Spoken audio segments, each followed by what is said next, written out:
Hello, it's Tamara Hunter, and today is day number 181 of 365 days of awesome. Celebrate success through service. And we have today's service hero. This is someone that has been there almost since I started this show. And I want to publicly thank my service hero, Eric G. Reid.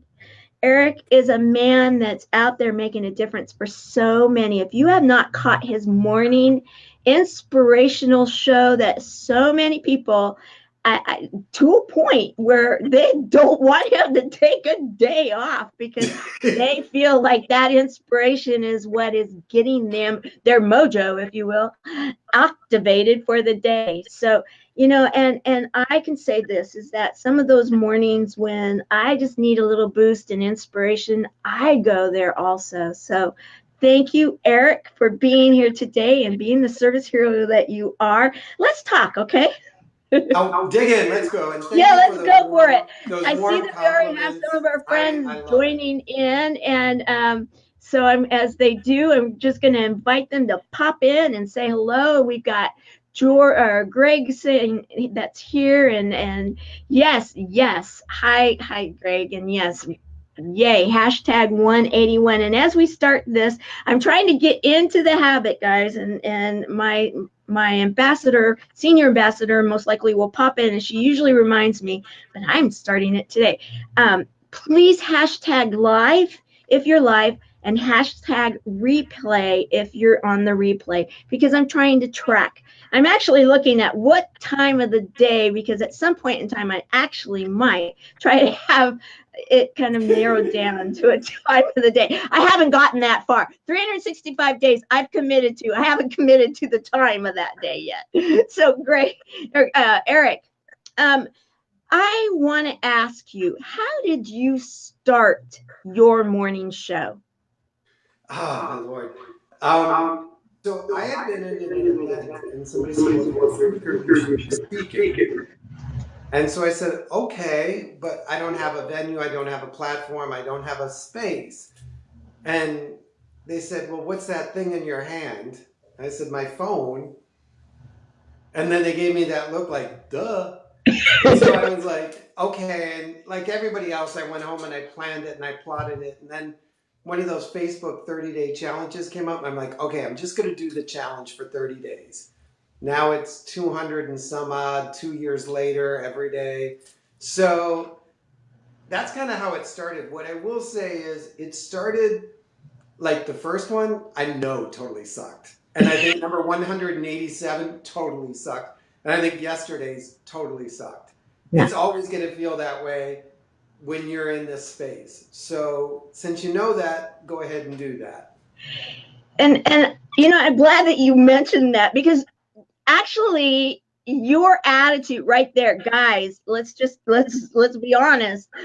In fact, I've been loading the YouTube channel with all these shows and putting them in a website, because it's hard to find them just scrolling on Facebook, right? And I want to be fair to all the guests, and so they can go back and pull the show, share it, and that kind of stuff. So I've been doing that. It's very humbling to go back to those first shows. It's like, oh wow. Yeah, never watch yourself. That's like rule number one. Yeah, but the thing that I remember, and that's actually why I know who you are, because you were one of the first ones that kind of found me, and you started giving me different suggestions, or giving me like some really great way to go and encouragement, and kind of like, you can do this, like multiple days in a row when I couldn't attach someone and bring them onto the show. It was like, okay, it's all right, you got this, keep going.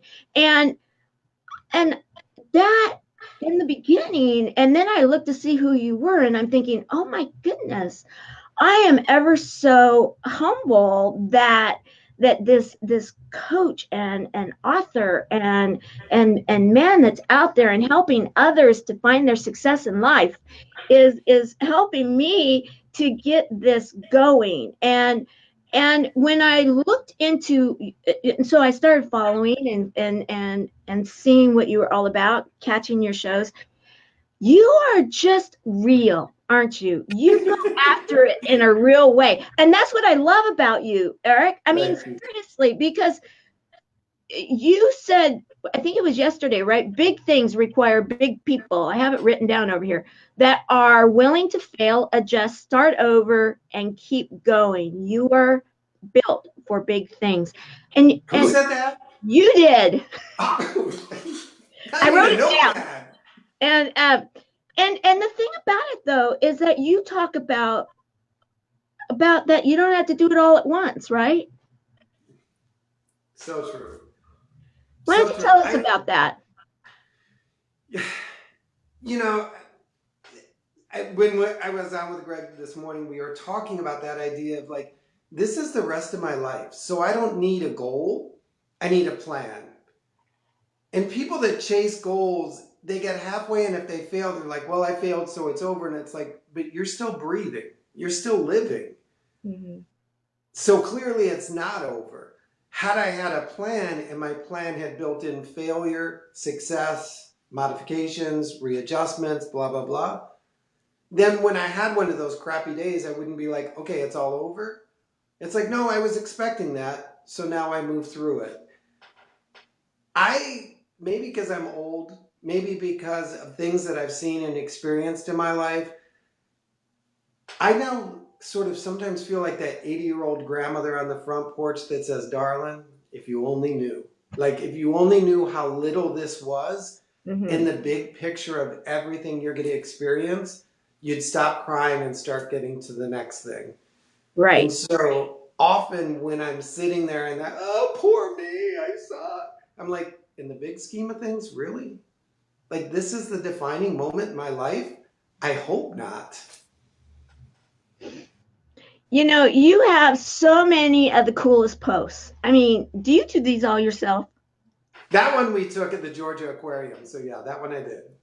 I love them. I mean, and you have so many similar yet, kind of like that. Like, it's okay. Okay, so big being safe is risky. Some people are not going to get that, right? So being safe is risky because it puts you at the mercy of other people. Because to be safe, you have to see how big the box is. Mm-hmm. Because I'm only safe if I stay in this game, which means I don't offend this person, this game, that game. And so when I'm like depending my life upon all of this safety, if any one of these people move, I'm not in control. The whole door is open, the windows are open. If I say, oh, wait a minute, I'm going to take risks, then that means I'm in control. And if I'm in control, I determine the outcome. I Mm-hmm. determine the projection of my life. But if I'm being safe, it's really not me being safe, it's other people defining what I should be. Yes, yes. In fact, I'm bringing up another one. All of these amazing images about the fact that, and you mentioned something in I didn't catch today's show, but I think it was yesterday's show. And you were talking about, like, okay, so we're so many days into the new year, and so you didn't, what was it you were saying? You didn't have your yogurt shake, or you didn't this or that, and it was like, is that going to be what's going to like throw you off? Okay, so are you in it for the short term? Are you in it for the long term?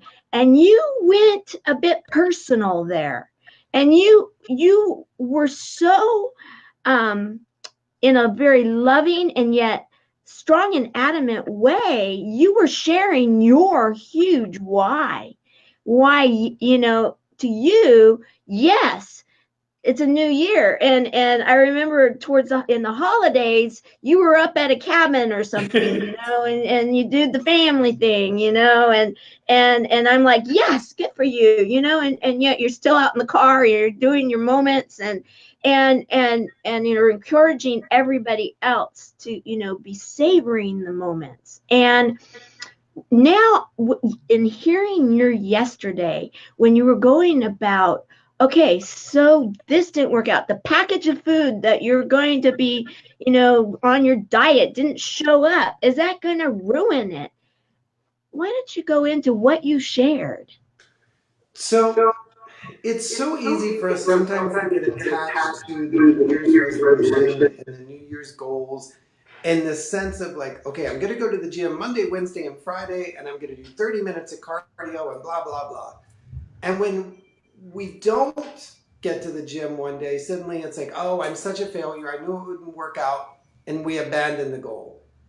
Well, if the goal was to go to the gym Monday, Wednesday, and Friday, and for 30 minutes, and that was the only motivating factor, then yeah, it's easy to give up. But if I told you a child's life depended on you going to the gym Monday, Wednesday, and Friday, and that there was a button on the weight machine or on the treadmill that if you, with your own individual thumbprint, didn't press, that child would terminate in 20 minutes. Would you get your ass up and go to the gym? And you're going to be like, well, yeah. Mm-hmm. So what we have a problem is a failure to connect our goals to our lives. And we need to build those connections so strongly that if the strawberry shake or the chef in the box doesn't show up, it's still a life or death matter on some level to us that we follow through. And so as I was sharing, we have two children. One of my children, well, both of my kids are going to need me for life because I've messed them up so bad. But one of them has a special need. Don't go there. I don't want to have that discussion today. Yeah. Go ahead. She has a special need, and as much as I want her to grow up and be independent and strong, there she is, Eva Ignacio, a strong and independent and healthy woman, I also know what the medical condition prognosis looks like. And I'm person of faith, let's not get into that conversation. But I have a responsibility to prepare myself for her when she's 20, when she's 30, when she's 40. And if that responsibility can be altered based on a chef in the box, or that's my nephew and nieces, so thank God my kid isn't that crazy. But that's okay, because everybody says he looks like my bonus kid. Well, it's a great picture. If my motivation can be deterred by a chef in the box not showing up or a rainy day on the way to do my treadmill, man, I feel bad for my daughter when she's 30 if I'm going to crush that easy. And I've worked with kids for so long in families, and when I used to work with teenage girls, I used to say, here's a test. And I know it's old-fashioned, I know it's old school, but if he doesn't stand up when you go to the restroom, is he ever going to stand up for you when it really gets hard? When it's easy and comfortable to hold the car door, let you order first, stand up when you go to the bathroom or leave the table, all those protocols, you can say, oh, we're in a new generation, women don't want to be treated that way, blah, blah. It's not what I'm saying. If you can't count on him to do the little things when it's easy, you'll never be able to count on him when it's time to do the big things. So get your free meal, order a big dessert, take a doggy bag home, and call it over. My kids have to count on me to be able to do it when it's hard, because that's when they're going to need me most. And so my goals of fitness, my goals of business building, my goals of faith and personal development are tied to the hard moments that are going to come in the future, not the easy ones that are here at the beginning of January. Right. Thank you for sharing that, because it is like I had given, I wrote in the comments as you were sharing that I get it. I'm a little older, and I don't think so. yeah, well, I have 3 natural children that I gave birth to. I have 4, and I don't talk about this much, but 3 of them actually qualified for the ADA, Americans with Disabilities Act. Won't go into all of the details, but let's just say that I've got high functioning 20-year-olds now that are high functioning because we put our toolbox together. I knew that I didn't know, so I got together teams and unique teams for each one, and we were able to get to this place. But it's a whole different game when they become those quote unquote adults and have the adult rights, and yet they're not quite, I have a couple of them that are not self-sufficient yet, and that is concerning. I understand that. And so it's something that you're constantly, okay, what can be done? You're looking and you're, growing. And that is something as a parent, and I loved it when you said that. Am I going to depend on the other one, the sibling, the brother, to take care of the sister? And you were adamant that that's my responsibility. Well, and when I tell people that, they're like, they get like, well, of course he shouldn't. I'm like, I want to raise a person that happens to be my son that has empathy for others and acts out of compassion without force or without being told to. That it becomes natural. And hopefully the first person he picks is his sister. But it's not his responsibility to Right. raise his sister. It's not his responsibility to care and provide for her. That's mine. Now, if he says to me when I'm 70 years old, like, hey, Pops, you're getting a little old. Would you like me to step in? I really feel I'm in a position to. I'd be like, take it and run, buddy. Go. Right. Right. But to be mentally alert, to be physically able, to be financially set, because though she's 8 years old, I'll be in my mid 60s when she's legally an adult. Mm-hmm. She's going to live to be 30. I'll be in my 70s and 80s. I can't be like wheeling down the aisle like, crazy. I need to be 40 when I'm 80. And so that doesn't start when you're 65 and you suddenly realize that you need to turn it up. No, it starts now because I'm banking all of the good days for the future days. That goes right into your program, doesn't it? Because when I've been really, I looked and I found some really cool stuff, of course, that I can bring up. And what I really noticed is that I'm getting the why behind the why. Yours, I'm sure there's so many more, but when it takes that kind of a deep-seated, like you said, commitment, a why, something in your gut, fire in your belly, or under your chair, wherever it may be, to say, you know what, I am not stopping, because you had a 30-day challenge. And you're how many years into your 30-day challenge now? I need to go look, but it's well over 2.5 at this point. And what happened? I'm curious. On that 31st, 32nd day, what was it that you said? Yeah, trust me, because there was like a, whew, done. And then it was like, well, do I want to break my winning streak? I only need like one more day. And so, again, it's the way I coach and the way I think. It's like, okay, what would one more day look like? Mm-hmm. Not like what would one more year, one more 30-day block, one more night. It's like, what if I just did one more day? And I did it really, really good. Okay, now what if I did one more day? And all of a sudden, looking back, it was like, oh my. And it's funny because it showed up the other day on Facebook, like, it's your 2-year anniversary of the live you did with so-and-so. And I was like, oh my gosh. But living life of success, or living life of success is really about being successful in the moment, in the present, in what you're doing in that space. And so when I think of like, okay, I want to be successful, well, that's a future thing. That's like, I want to be on the stage, I want to get the award, I want to be recognized, I want to be something way out there. And I'm like, but I've got a whole lot of days in between. What am I going to do with those? Not be successful? If I'm going to be successful at, and then I realized that, wait a minute, what if I was successful at this hour of being a coach, this hour of being a parent, this hour of being a guest, what if I just built a whole bunch of hours of success? Oh, wait a minute, that would be a life of success instead of a moment of success. Right. And when I saw this one image, I thought, you know what? Meeting the sunrise, or it's a sunset, maybe, I don't know, because, it depends on what coast you're on, on the West Coast, so that's more of a sunset for us, but you're over on the other side, so I'm thinking it's more of a sunrise. However, sunrise to sunset, let's put it that way, we can have that day, is what you're saying, those moments to have those successes. We don't have to just be going for the big ones. Oh yeah, that stage, that book, that deal, whatever it may be.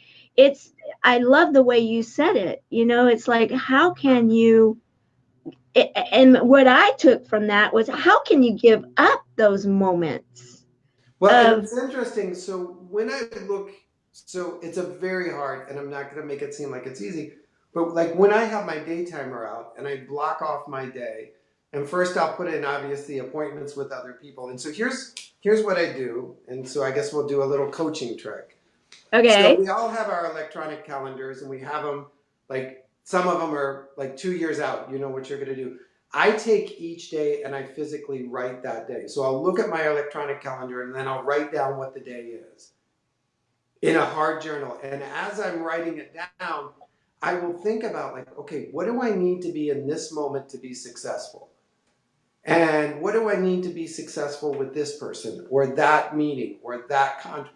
Like what does success in that written thing look like? Okay, great. And then the other spaces that are always blank, that doesn't mean I don't exist. It just means that I might be doing something like reading a book, being creative, hanging, something. Even my kids, even if like from 5:30 to 6:30 tonight is homework with my son, it's written in my book and I've written what success would look like in that moment. And so then I can come back at the end of the day and I can be like, wow, that was an 8 out of 10. That was a 7 out of 5 or a 10. That might have been a 5 out of 10. What was missing to make that a 6 or a 7 or an 8? Oh, that's where I need to start growing as an individual. That's where I need to stretch myself. That's where I need to become a little less comfortable. And so when we have our calendars here, we can look and know where we're supposed to be physically, but it doesn't put us in the place of being there mentally, spiritually, energy wise. I love that. I have to say thank you for saying that, because that's what I actually, the digital calendar has been more of I'm still trying to figure that out, which one, because I have one in my phone, one in my computer, and it seems like they're not all linked. So, it's like, okay, I got to figure the digital piece, because I come from the old school of time blocking, and it was, I grew up as a recruiter, and you had to, if you were going to stay on top of it, you had to block it out and you had to work it out. I love the going back and rating yourself and asking how you could be better, because that's beautiful. And you do that every night? Every night. So from the digital to the, what do we call it? The paper version, Right. you won't see the paper vision. Ooh, interesting tongue. You won't see the paper version filled out for tomorrow Okay. because Right. I know the digital's got that covered. Right. Okay. What I'm doing is the first thing in the morning, I'm pulling the digital into a space that I can be mindful of it. I love That it. I can be like, oh, 4:05, I'm supposed to be with tomorrow. What does she need from me? What do her people need from me? What can I add? How can I bring value? What is the highest I can be in that moment? How can I prepare now to arrive there as I need to be successful? I'm not getting an award, I'm not getting a plaque, I'm not getting a check, but successful. Like, what does success look like in that? And when you do that for the first 20 minutes of your day, that little thing in the back of your head starts going, oh, don't forget, 4:05, you got to be like this person for that event. Let's start like mentally getting dressed.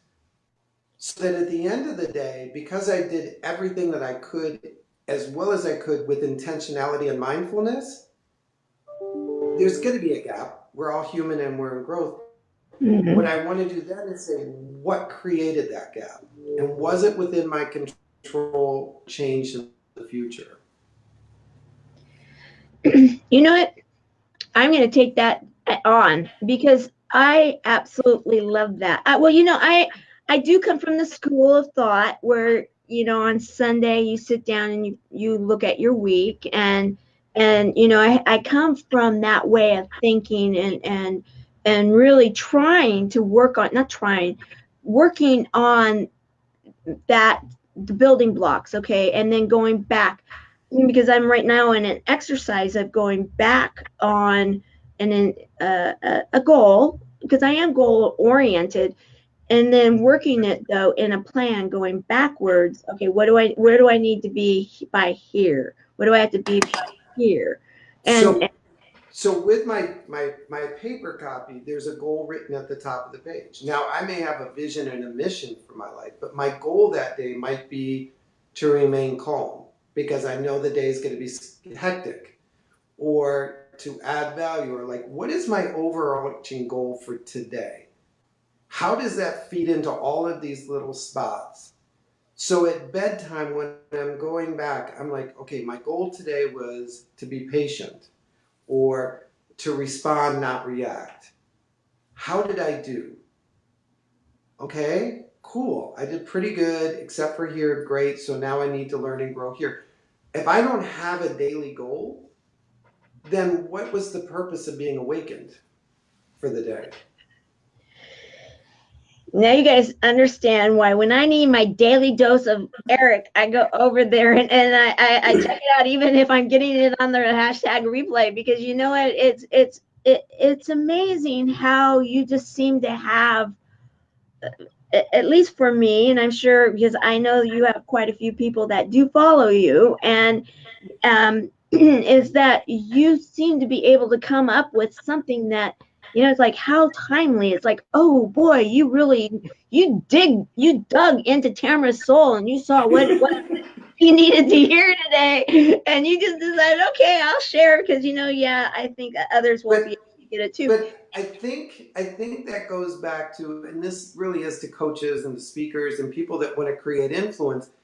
You Because starting this morning, and it kind of started days before, but this morning it got dialed up. It was like, okay, at 4:05, you, divine universe, God, creator, me, need to be available for her in a way that brings value. So my intentionality in stepping in allowed us to connect. I can't, if you're trying to walk into something in 3 minutes beforehand, like turn on the show, it's not going to work because you're not fully present, so they can't meet. So when I say, if you're doing this exercise, there's something about knowing who you have to be in the moment that prepares you to be there in the moment, that is sometimes outside of your own control. Mm-hmm. Mm-hmm. I love it, and I'm bringing this on, and Mikey, I agree. It is fascinating, and Elizabeth, when you Hey, live, Elizabeth. pardon, Elizabeth. uh, you have to live within, obviously Elizabeth is someone that must be following you, right? Yeah, Yes, she's one of my like thumbs up cheerleader people that keeps me yeah, motivated. because she totally gets it. Yes, and I agree with you, Mikey. It is. It's so insightful, and if you are not a friend with Eric, you got to start following him, because I'll tell you, he's so insightful. One thing you talk about, and I want to bring this up because you have this here, is you believe fear is something that can block people, don't you?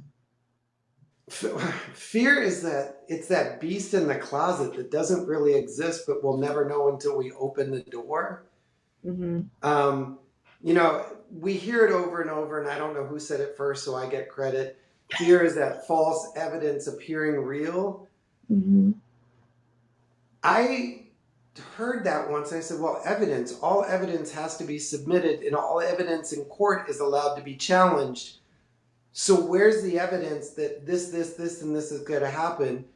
And who's going to challenge it? And if not me, then who? So therefore, I should be the one challenging the evidence that is creating the fear that is stopping me from being real. And Mm. so when you think of fear as false evidence appearing real, because I'm a visual thinker, I'm like, okay, you're going to fail because you're a woman over 50.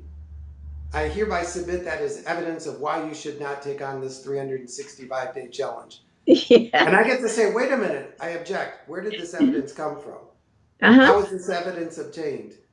Is this evidence supported by court like all of a sudden I start challenging the evidence and they're like, okay, well, it's not really evidence, it's just my thinking. Well, Your Honor, that's hearsay. And that can't be submitted in court. So therefore it has to be thrown out. So therefore you have to go ahead and do 365 days. Yeah, that's right. So I know it sounds like a silly game that goes on in my head, but No. it's a way of challenging it that doesn't require me to say, well, it's about me. It's like, no, it's about the evidence. Prove to me that this is true. Because if you can prove to me as I'm an objective bystander in this event, if you can prove to me that this is true, then Mhm. I'll believe you. But Right. if you can't, then it can't be submitted. So therefore, I can't use it as an excuse not to do something. So true. And we've got Greg that's here saying yes, false evidence appearing real. Yes. But we have to be willing to challenge the evidence Mm-hmm. And as if we're defending. And think of this, your life. This is a life sentence. That yeah. if you don't challenge the evidence, your life goes down. You get put on the electric chair of dreams, so to speak. And so you can't just simply go, well, I challenge that. No, you've got to challenge it with your entire life being. Because if you lose the argument, you lose your life. Yes, you lose that life, that dream. I love the way you put that. And I have that. I'm a movie person, so of course I went to Defending Your Life, the movie, Meryl Streep and They, you you know, can't handle the truth. yeah, yeah. And I love it. I could go through all the lines, but not going to go there. But the bottom line here, and even in like in that movie, it is that fear. The one character, he didn't have. He had fear. He was living his life in fear, and the woman character, she wasn't. And it was like, oh, okay, bring it on. Oh, yes, I'm best friends with my defender, and on and on and on, kind of like just floating through the whole thing because there was no fear. It was not fearful. And so in the story, the moral of the story, she gets to go on, and he gets to go play again and try to not live a fearful life. Um, and and and I'm thinking, and if you haven't seen the movie, it's a great little movie. It's a cute little movie, and it's got so many metaphors in it. And I'm thinking how real it is that so many people, they lose out on opportunities. Like you said, they're killing their dreams, they're killing their life, in that they're stuck. They're stuck, and people call it a block. They're stuck. They're not willing to jump and take that chance because they're afraid of the fear. They're afraid of failing, correct? Yeah, and I get it. It's hard, and I'm not going to say I lived without fear. I mean, we all have fear. We all have doubt. It's our ability to dance with the fear that allows us to move on and live life successfully. And so I sometimes ask myself when I'm in one, okay, what's the worst that can happen? Mm-hmm. And after I get rid of all the crazy things like aliens could come down and abduct me and then make me walk through, the I mall naked, like after I get all of those out, I'm like, I probably would end up right where I'm at now. uh-huh. Okay, Yeah. so if you took the risk and it worked out, you would be here. And if you took the risk and it didn't work out, you would be back to where you're at. So really, you're not losing anything except the safety and security that you've grown comfortable with. And thank you for saying that, because in since so many of the people in my audience are people that are dealing with fear. I mean, a lot of people see that word cancer as so fearful. It can either be for themselves or it can be for their loved one, but they're in the middle of it. They're in that middle of, they are truly fighting for their lives, and it can be fearful. And yet, and I love the way you said that. And even because the buddy system, we are healing through connections. You and I were talking about this before. We are now seeing it. We are now being able to, doctors are seeing it. Some of our buddies, they're like, what are you doing that's different? Well, I have a reason to live. I have a buddy, and I'm a service hero. I'm doing stuff for a community. I don't have time to die, so let's get going with this, and they're seeing that whole attitude of, and gratitude. And when I saw happiness is a good medicine, there you go. Bingo. Well, Slam dunk. I, Because I have, so I can identify in a couple levels. So yes, there's a little tumor that's hanging out inside my head. It's very small, very not like on the scale from 1 to 10, it's a sub 3 kind of fear. But there was a time I had a triple aorta abdominal aneurysm. I think that's what they call it. And when the doctor discovered it was by accident because I thought I was having a kidney stone. And then when they discovered it, they're like, you don't understand. If this thing blows, you have like 5 minutes of life left. Like literally, dude, this thing could blow up and you could be dead. I'm like, okay. And they're like, you're not getting this. And I'm like, look, 5 minutes before you opened your mouth, my life wasn't impacted by it. So 5 minutes after you opened your mouth, I'm not going to let it impact my life in a way that's going to alter me from what I said I was going to do today. And they kind of looked at me like, you're in denial. And I'm like, no, this is just something I need to go through to continue to get to where I want to go. And if the process is long or short, fast, or, I don't know what it's going to look like. But clearly, this isn't my whole story because 5 minutes before you told me, it wasn't even part of my story. right. And so I teased when we went to have the surgery and it was all this chaos. Like everybody like they had my birthday party 3 days early just in case I didn't make it, which I thought was hysterical. And I got the best gifts, just saying. I told the doctor I wanted to schedule the surgery for my birth date, because it would look so cool on a tombstone if things went wrong. Born on, died on, and then there'd just be a gap. And I thought that would look so cool. He's like, you're not getting this. And I'm like, no, doctor, what you're not getting is I'm fully aware of the medical condition, Right. but I know that my journey is not only about this medical condition. My journey is not just about this aneurysm, about this tumor, about the other conditions. It's a storyline in the movie, but it's not the whole movie. And I often meet with people who are suffering terminal illnesses or being involved in cancer. I'm like, the minute you let it become your whole story, you have nothing else for your life to feed on. But the more life you create around that part of the story, the more energy, the more life, the more value your life has. Nothing in the universe would say, oh, we need to take this one out. It's the empty lives that get taken out. So that's why I love your program about the Cancer Buddies, because it's the beginning of building another layer to your story that doesn't include cancer as the center point. Yes, in fact, you were hitting it on the head, the nail on the head too, because our 3 words that we watch everything through: humor, hope, and heart. And in fact, one of my buddies, he texted me something the other day, and it was like, some people may not get it, that we laugh about stuff that most people would be like, oh, really? You're talking about that? And, it's like, you gotta laugh, because laughter is one of the happiness and laughter and hope and bringing us all together with our hearts. That is what truly is defining us. And then you're there, and that was how Service Heroes all started. Was and I really think buddies. it is very important to include that humor and hope, because so as I was being wheeled in, they said, this is going to be like a 4 or 5 hour procedure. Like everybody, like just go take your waiting room. And apparently the doctor came out like after an hour and a half, 2 hours, and everybody thought I was dead. Like they were like, he came out way too fast. We thought you died on the table.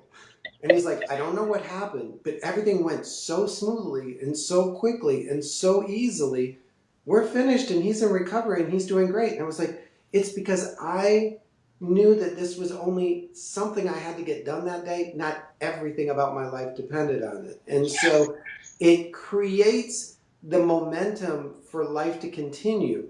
And I laugh because I could just picture all my friends and family out there in the waiting room, like, oh my gosh, we see the tombstone. And I was like back in recovery, probably having a great time on gas. And thank you for sharing that, because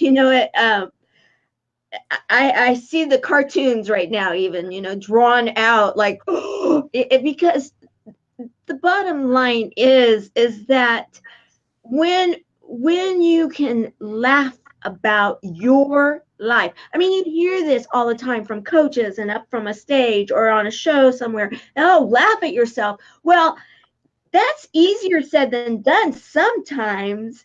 But when you can really truly laugh at it, like, okay, yeah, I'm certainly scheduling that surgery on my birthday because, hey, given one, wouldn't that be cool? Now, see, that was something that so many of my buddies and I would be like, yeah, wasn't that like totally what a rad idea? In fact, I'm sure, are going to all be talking about this.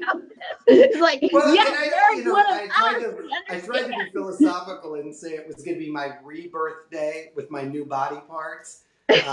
But I just thought it would be funny if somebody walking through a graveyard being like, oh my God, oh, he died on his birthday? Ugh. And me just being like, no, it was kind of planned. yeah, I love that. And I mean, okay, so and thank you, Mikey. I agree. It is a great show. I'm having a great time myself. Like the subtext, and it was planned. And it was planned. Not here. Yeah. So so let's keep going. This is. Thank you for sharing that. Somehow I missed that show, and now I haven't. So I'm glad we've got it. So I saw this new life, old life. I like that sign. I've seen it, different versions of it, but it never stops to get me because and again, because of my community, we are living our new life, which is, like in my situation, I love my life. I will say, we are a little different when we experience anything in our lives that gives us a challenge, because we earn the right to have new skills. We earn the right to have a new, maybe even a fresher attitude and look at things. And that's when I look at that new life. I'm thinking, yeah, and we talk about that a lot too. Some people will call us the new normals and whatever you want to say. But what prompted you to post that? I think when I saw it, it was like, first of all, it was a sign, or it was a sign. Mm-hmm. And it doesn't say you get to like do half of the old and half of the new. It's like you need to make a decision, and once you make it, they're going in completely opposite directions. And so often I'll see people like, well, I want this part of my life to change, but not this part. And it's like, it doesn't work that way. No. You don't leave your left leg in the old life and take the rest of your body to your new life and expect them both to function. Something is going to die if you try and divide. And so when you say, okay, I want a new life and it's going to look like this, then you have to be ready to understand that everything else around it has got to be willing to adapt and change to the new life. I love it. And so once you pick your direction, you're stuck with it. Mm-hmm. Or it's a long walk back. And thank you for addressing that, because I will say this, and one of the things when I was doing my due diligence to see, because my doctors and nurses actually were the ones that kind of like kicked us to my original buddy and I, my co-founder, to like look at the idea of maybe doing something with the energy and the attitude that we both had, because we went in there and kind of like created a comedy show each time we went in for chemotherapy. They wouldn't want me back there in the cold room with the blankets, because it would Yeah, either well, just be it would be a disaster. well, no, you would have had fun with us, and it would have been even that much more of a, ride, because they called us they called us Double Trouble, and then they called us the Party Bus. Those were our nicknames. And so then my original buddy Martha, she used to bring these, because we had breast cancer. And for those that don't know my stand, the name of my nonprofit is Chemo Buddies for Life, just because I met my buddy in a chemotherapy room. But our stand is, doesn't matter if you go traditional, adjunctive, or alternative, just don't do it alone. That's our stand. So anyway, so Martha, she would bring these, because she was starting to think we were kind of annoying everyone. So she would bring these pink earplugs and say, "Okay, well, if we're too loud, here you go, so you can rest in peace." And our nurses were like, "No, they don't need those. They need a little bit more of a dose of you guys." Because they were noticing that the frequency was different, that it was raised, that the laughter that was taking place, and the hope that they had in there. There's a lot of stories. And so, yes, you would have just blended really well, and we would have had even that much more, triple threat in there.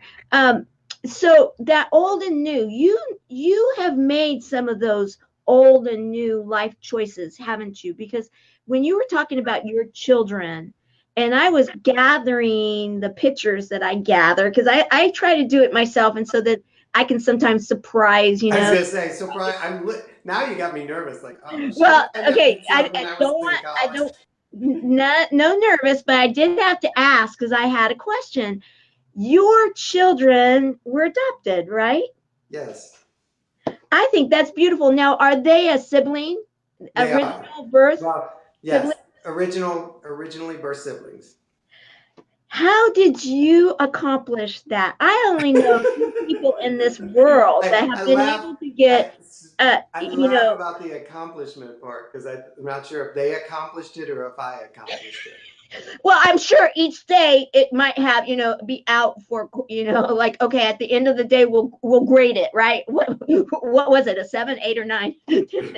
Okay, so, but how did you go about this? So they came into our lives. So I had been involved in foster care since about 1980, 85, whether as a group home, a case manager, a clinician, like in a variety of formats and functions.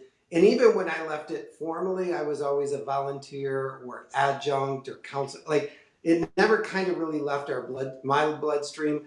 And then when we got together, it was like, okay, we're going to have a foster care home. So kids would come and go. And I had literally declared to the universe that on my 50th birthday, I was done. I was closing the door, no more foster care kids. I was going off to California. I was going to get on a hot air balloon. I was going to learn how to drink wine. I was going to do all the other things my successful peers were doing. And literally 3 weeks before my birthday, we got a call that said, emergency placement required. Are you available? And I was like, no. And I literally, no. Thinking, because I've been in the system, I know they go with the easy person first. Mm-hmm. And I was going to force them to go find the second level and the third level person. Well, I got like 6 emails, like, emergency placement required. You're our last hope. Please show up. And I was like, oh, Lord Jesus. I'm like, okay, tell me the conditions. Well, we have a court hearing on Tuesday. They'll probably be placed with a family member. We just need a placement through the weekend, blah, blah, blah. I'm like, okay, fine. Well, that was in 2010, and they still haven't left. And somewhere in between, we said, we're adopting them. We had always wanted to adopt. We had always wanted kids. They were the last ones that snuck in under the wire, behind the curtain, whatever you want to call it. And so at the time they were 18 months and 3 months old, and now they're 9 and they're 8. And so, and we had them, and I was saying, how did you do it? You had them all dressed up and clean for the that was the last moment of possible success. We have a family picture that's even more scary than that, where I had planned this like Brady Bunch, like the Kennedy picture, like we were all going to be like same outfits, like beautifully sitting on a bench with hands crossed. We hired a photographer to come into the house. We had like sit. It ended up, the one that's framed above the fireplace is literally one kid sitting on my head and the other one almost falling off the table and us reaching and grabbing them. And it was like, just go with that. That's like the best of the 300 you took. And that has really and been our life ever since.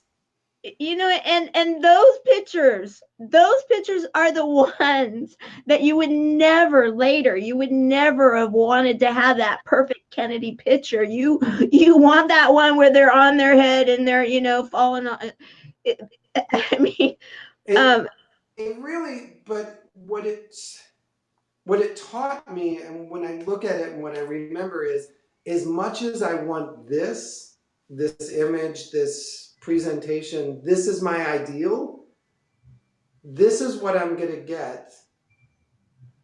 And you know what? What I'm going to get is probably more of what I need than what I thought I wanted. And so it has been chaos. It has been confusion. It has been bumpy road. It has not been smooth sailing. It has nothing's been easy, as anybody that raises any kid will tell you. Had I started out with that Kennedy picture, it might have set me up incorrectly for what the next 8 to 10 to 20, 30 years are going to be about. So I think sometimes if we really do look at the photos in our memory and the ones on our phone, we're like, you know what? This doesn't come as a surprise to me. This is the way my life has been going and should be going, because these are the opportunities that make me grow. yes, yes, the opportunities. They are the opportunities, and I love it. It's interesting. I didn't know you and my brother have a similar story in that he had his first child. He and his wife had their first child when he was 1 month shy of being 51. He was 50 when he had his, and so I yes, pity the fool. Pity the fool. yeah, well, and she rules the roost, that one. She is uh, an only child, and she has those parents of hers, yes. And yet, she's as darling as they come. Family is just ever so, and yes, they are a cute family, aren't they, Mikey? Family can be that ever so grab bag of a situation that in the end you never want to have been, never want to lose that bag, right? Never. Because that bag and that craziness is what actually, you talk about something not defining you, like a disease or something like that, but family and that unconditional love and opportunity to serve others and be the service hero that we are inside. It's an opportunity to serve and grow and love unconditionally with humor, hope, and heart. I love it. So, my friend Eric, you are so incredible. And, I'm so glad that when I have to let you go today, I can get some more doses of you tomorrow. So this works. you can It's, call me anytime. We'll it's laugh together. okay. I can let you go because sometimes I'm like, oh, some of all of my service heroes, because everybody is just amazing and spectacular. But I actually did grab some of your contact information. Oh, that's wrong one. Let me bring this one back down. I grabbed the wrong You're one to so bring. good with this technology. I could Oh look at well, I'm getting there. Thank you. get rid of the mountain climber one. Pardon? The mountain climber one is old, so Oh, we it's can old. dump that. Okay, we're going with the mountain climber. I'll take that one down too from the There you postman. go. That one's So good. yeah. That If one's good. Okay. All right. And so then what I'll do, and so it looks nice because I have a little bit of, I did tell you, I am somewhat of a recovering type A personality, A plus. Where did it go? Oh, there it is. Okay. So there we go. there you go. Okay. So there we are. Okay. So if someone wants to get a hold of you, you have a bunch of different things going on, don't you? Yeah, it feels like popcorn sometimes, but there is a string through all of them. So I do the Facebook Live, like we talked about, every morning at 8 a.m. Eastern. And that really it serves me and it serves others because I have to create content, which means I have to be aware and intentional. But I'd also give something for somebody to hold on to that maybe doesn't have access to a mentor or a coach or a program or a connection point. And so I always make sure that I'm there at 8 a.m. And then we've started doing author talk, which is a fellow coaches and mentors and JMTers. There's some phenomenal life stories written, and I've been like reading like a madman to catch those up. So we do that and all kinds of stuff. So the easiest way to keep track of what's happening is just to go with the ericgreid.com.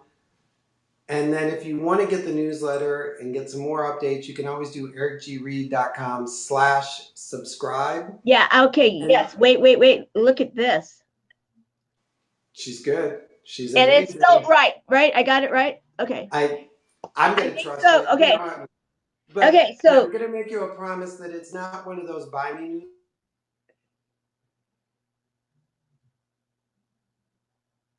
Something just popped in. Last week's newsletter was a lesson on finding your why. And it was too big for the newsletter, so I created a course that you had a free link to go and take the course with. So I try and make sure that they're very value added and not a sales pitch. And that's one of the things I have to say that really hats off to you, and again, another service hero star for you, because of the fact that you do willingly. And I think that that's why so many people just absolutely adore and love you, because you give from your heart, you give from your knowledge, you give from your ability. And now I get it that much more. You put that intention in there. You're constantly helping yourself to grow, thus helping others. And I absolutely get it that much more. Okay, so someone can, and I just signed up, and so it's really easy to sign up for the newsletter. So I did do that, guys. Now, if let's say they are interested in looking for some kind of a coach type of a mentor, are you taking anyone new, and how does your program work? So my coaching, and I'm going to tell this as anybody, hiring a coach, you need to do the interviewing as much as the coach needs to be doing the interviewing to you. If somebody says, I'm taking coaching clients, and you call and they give you a rate and say, let's start Monday, take a breath. Mm-hmm. I've had people that I'm like, I'm not the guy for you. I can't connect to your story. I can't connect to your need. Let me find one of my peers to get you there, and vice versa. Some of my peers are like, you're the guy who needs. So a lot of what I try and set my coaching clients up to understand is that first 90 days, that's our gut buster. That's our booty camp. That's like the hard drive, because I've got to be on you every week in a really intense way to habit bust you, to belief system modify you, to get you out of the stuck mud. And it's going to hurt, and it's going to be painful, and it's going to be confrontational. But didn't you hire me as your coach to move you from where you're at to where you are? Now, if you want me to sit and cuddle with you and drink, have cotton candy, I'm not that. And then after, I've had many clients that have stayed well beyond the 90 days. We're like in 2 and 3 year relationships because we share that value system. So I always say I'm the BS hacker. It's like, I'm not going to put up with your BS, and I'm going to change the BS, the belief systems you have. Mm-hmm. And I'll challenge that false evidence. I had a coaching call today, and something was said, and I'm like, stop, challenge moment. It's like, oh God, do we have to go through that? And I'm like, yeah, we do. Because you said it, so you're believing it, which means when I hang up, you're going to start living it. And my responsibility is to break that belief. And so you can always find me. Just go to the ericgreid.com, and you can find a connect to me link, and we'll set up a call and go from there. Awesome. Okay. So we've got, let me see, we do have some people that have been saying, so we'll just, we've got Mikey, he's not feeling too very well. I'm sorry. And I'm grateful that, if you're going to be in bed, I'm grateful that it was a good show for you today. And yes, Eric is amazing. And thank you for sharing this afternoon. Can't wait for Author Talk on Wednesdays. Great. And then let's see, also, if you want to follow someone, click on their name. Oh, that was really great information. And actually, I think it was you, right, that did the whole click on to the three So buttons. yeah, if you're watching somebody's Facebook Live and you don't want to miss it, the best thing is to like wait until it finishes, and then when that little arrow pops up, if you go to the right hand corner, there's like three little dots, and then if you hit the three little dots, it'll say, "What do you want to do?" and it'll say, "Notify me when they go live." And that's all you have to do. Now you can follow them on Facebook through the follow, follow, whatever. But if you follow, you won't get notified of the lives. And so a lot of people are like, I got it. I can't keep you on my schedule. I'm like, just get notified of lives. You don't have to watch it. You'll just get notified. It's your choice. Right, right. And I love that. So notify, hit the three little buttons up here if you like Tamara Service Heroes, Tamara Hunter Service Heroes, whatever way it would be. And then because I've got the So app so going.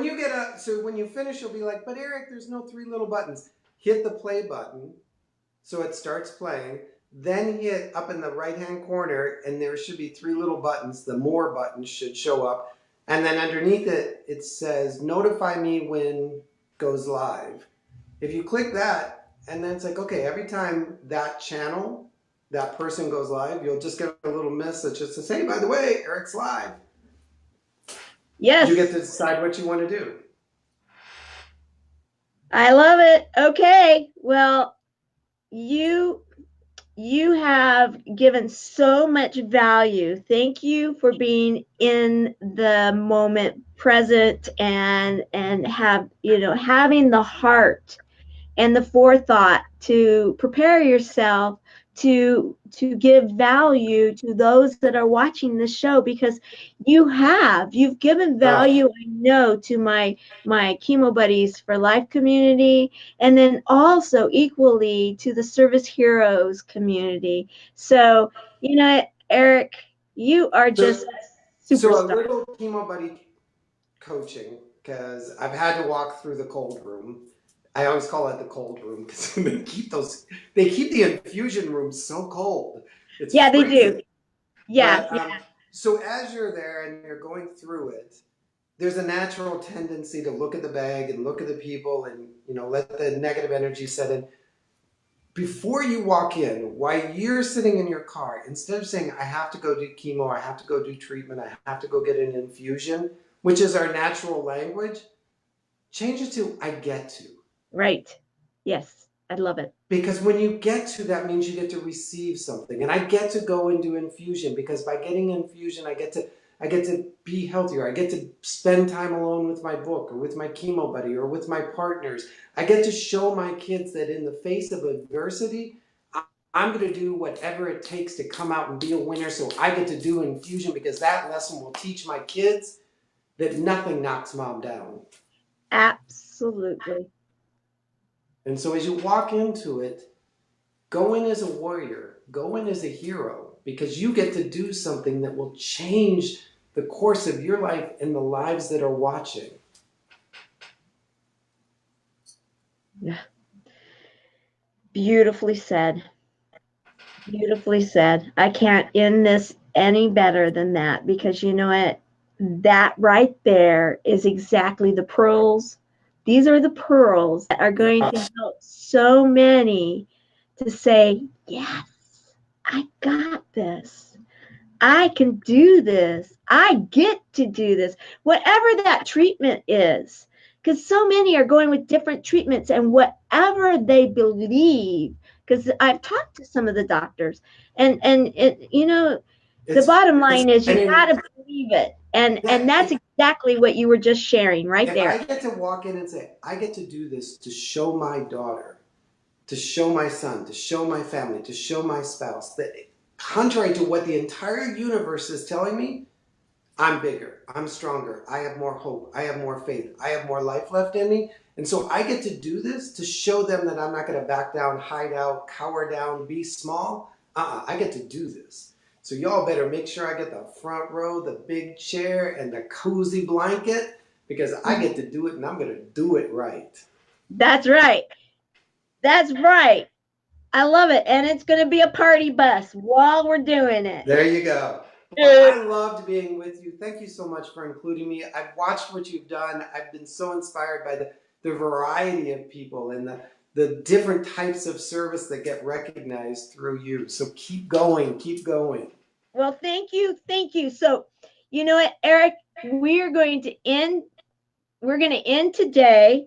And we have a little bit of a delay, so hopefully I'm not stepping on your words when it comes all together. But we are ending day number 181 of 365 days of awesome. Celebrate success through service. Eric G. Reid, you have given us all such a vision as to why it is that I chose you to be our service hero. And you are an example of what a true service hero is all about. And if I can encourage you guys, watch this again, share it with share, because everything that Eric shared in so many different areas, I don't think there's many people out there that can't find value, and he has served us all today. And I just want to say thank you for that, and thank you for being my friend. Thank you for allowing me to be here with you today. And everybody take well. So I will see everybody tomorrow, and I will see you at some point in time. Eric, thank you so very much. You're amazing. Bye bye, everybody. Bye bye.